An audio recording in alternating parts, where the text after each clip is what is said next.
Hey guys, Andrew with Prime Medical Training. Today we're going to talk about a common question that we get in class, and that is related to AEDs, or automated external defibrillators.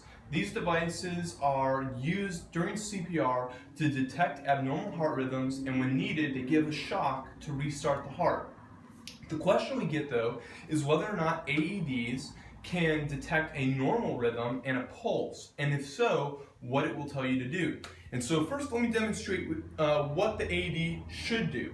You've got CPR going because somebody's in cardiac arrest. The AED arrives, and so you're going to turn it on. Remove clothing from the patient's chest.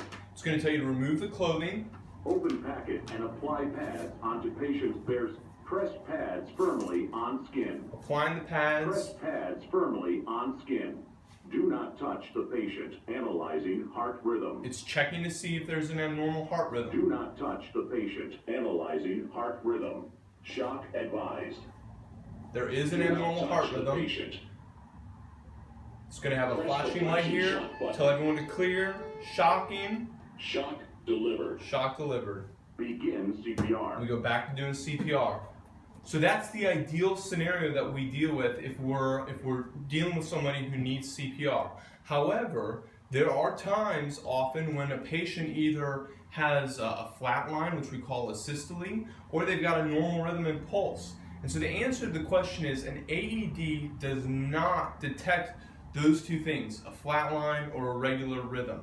It is only programmed to detect two types of rhythms. One is called ventricular fibrillation, or VFib. The other is called ventricular tachycardia, or VTach. These two rhythms are abnormal. They are what cause people to go down in the first place. And if that's the case, an AED can deliver a shock that will hopefully reset it. If a person has a flat line or they've got a normal rhythm, obviously delivering a shock is not going to help that person. And so what it will tell you to do, it'll say no shock advised, continue CPR. Because the American Heart Association says it's better to do CPR on someone who doesn't need it than not do CPR on someone who does need it. So your responsibility as a person who's out in the community and comes across a cardiac arrest victim is to just continue doing CPR until advanced medical care arrives. The only time that you really should stop doing CPR is for one of three things. Either one, you see the person, they begin to wake up, talk, open their eyes, something along those lines.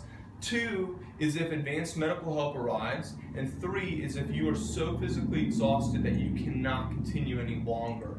But really, even if you are a medical professional, if you're outside of the hospital setting and you don't have the appropriate tools, it is not your place to make the determination whether or not CPR should or shouldn't be done. You need to let medical professionals who have the equipment with them be able to analyze and figure out whether it's viable to continue, whether the person